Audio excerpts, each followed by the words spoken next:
Assalamualaikum warahmatullahi wabarakatuh. Semoga keberkahan, kesehatan, dan kebaikan selalu bersama dengan saudara-saudara yang memperhatikan dan senantiasa melihat video-video dari saya.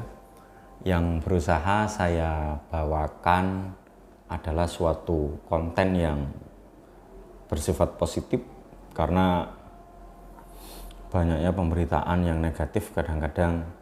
Sudahlah, jadi kita bicara yang enak-enak aja, begitu. Pada video yang kesekian ini saya akan mencoba menjelaskan tentang pembiayaan operasi, karena hal ini menyangkut kecepatan dan keberanian seseorang untuk datang ke rumah sakit.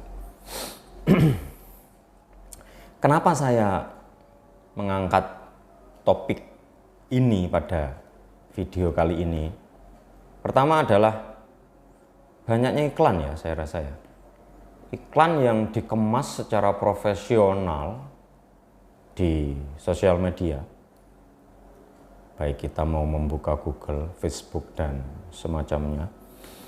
Itu saya sering melihat ada iklan yang melintas, ada orang Indonesia ya, yang kondisinya memprihatinkan, kurus, kemudian ada backsound yang ngomong, Bapak A sudah berobat ke rumah sakit, sapinya sudah habis, rumahnya sudah dijual.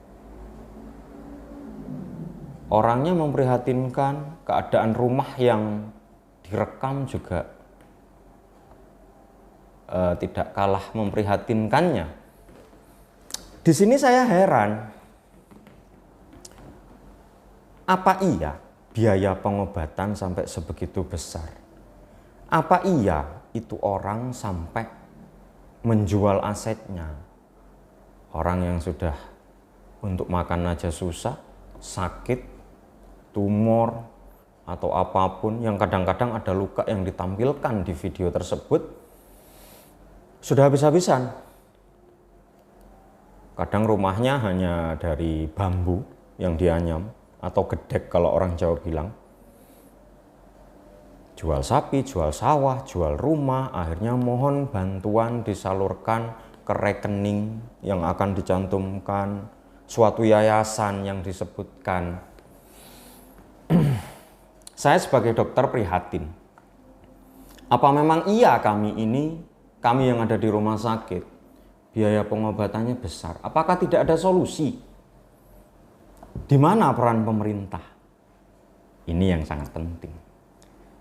Pemerintah kita alhamdulillah dengan banyaknya pro dan kontra tentang dunia kesehatan di Indonesia, kalau saya ngomong, saya memperhatikan dari pasien-pasien saya, tidak ada dari mereka yang ribet karena biaya. Begitu. Jadi ada asuransi nasional yang sudah sangat ditekankan ya oleh Bapak Presiden dan pemerintahan di tahun 2022 ini, dan itu sangat signifikan di rumah sakit. Jadi untuk asuransi kesehatan saya rasa pemerintah sudah sangat luar biasa.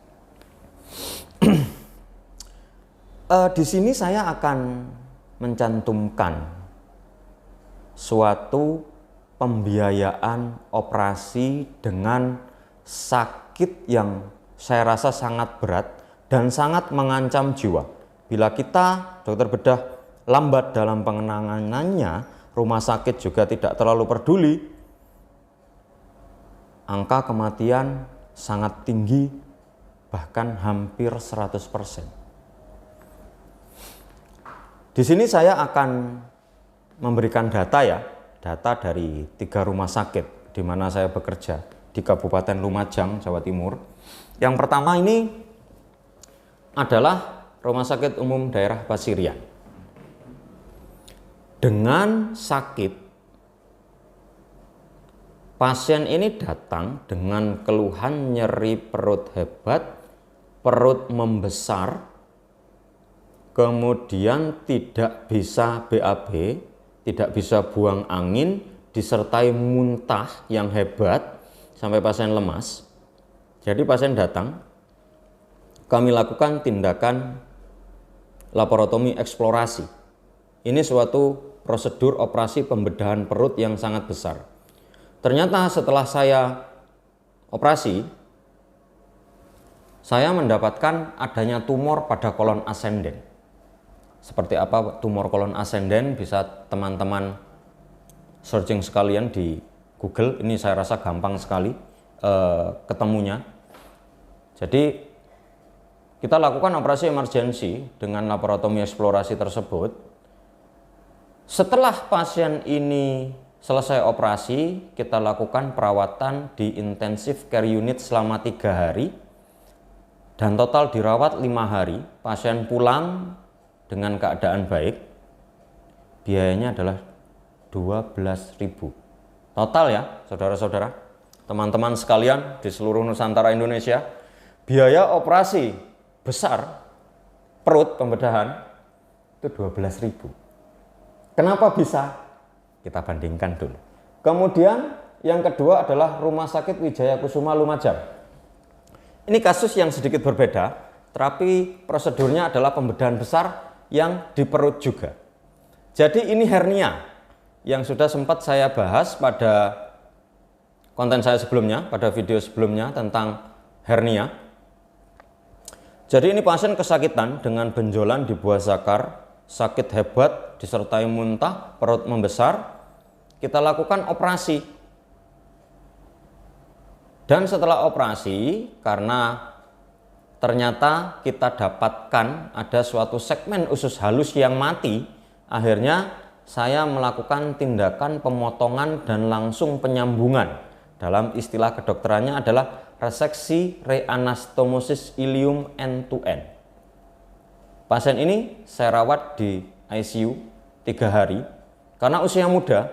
Kalau tidak salah pasien ini usianya 30-an tahun. Jadi setelah keluar dari ICU besoknya sudah langsung pulang. Biayanya adalah 14.000. Kemudian di Rumah Sakit Bayangkara Lumajang juga ada kasus dengan pasien usia lanjut ya, ini kalau tidak salah 68 tahun dengan nyeri perut hebat. Akhirnya kita lakukan pemeriksaan dan indikasi dari foto yang sudah kami lakukan di rumah sakit, pasien ini harus dilakukan segera laparotomi eksplorasi, pembedahan besar perut. Ternyata kita dapatkan perforasi gaster atau lambungnya bocor.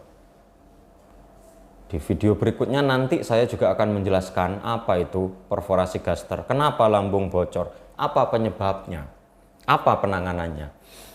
Pasien ini saya rawat di ICU 4 hari karena usia ya, dan total lama dirawat 6 hari. Biayanya adalah 12.000 teman-teman dan saudara-saudara semua. Jadi inilah peran pemerintah. Alhamdulillah, ketiga pasien di rumah sakit dengan tipe C di Kabupaten Lumajang, biaya tersebut adalah bukan dari biaya pengobatan ataupun perawatan selama di rumah sakit.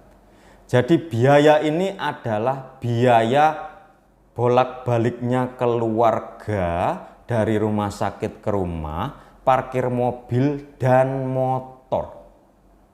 Jadi saya tekankan, kami melakukan data ini, saya membuat data ini, pasien ini di bulan Oktober dan November 2022 di 3 rumah sakit berbeda dengan kasus yang hampir sama, dengan biaya yang cukup besar sebetulnya, tapi karena ada asuransi kesehatan yang dimiliki oleh ketiga pasien ini, biayanya adalah kisaran 12.000, 14.000 dan 12.000, yang ini semua dikeluarkan oleh keluarga untuk biaya parkir. Jadi begitu ya teman-teman. Jangan takut ke rumah sakit. seandainya kita menjumpai kasus-kasus pada kegawat daruratan perut, silakan segera datang ke UGD rumah sakit terdekat. Kita akan memberikan pelayanan dan pemeriksaan yang seoptimal mungkin. Jangan takut mahal. Bismillah, kita bisa panjang umur, hidup kita bisa sehat dan berkualitas. Jadi kita bisa hidup di dunia beribadah dengan baik dan sehat. Mudah-mudahan bermanfaat. Jika ada komentar atau pertanyaan, silahkan komen pada kolom komen. Terima kasih. Wassalamualaikum warahmatullahi wabarakatuh.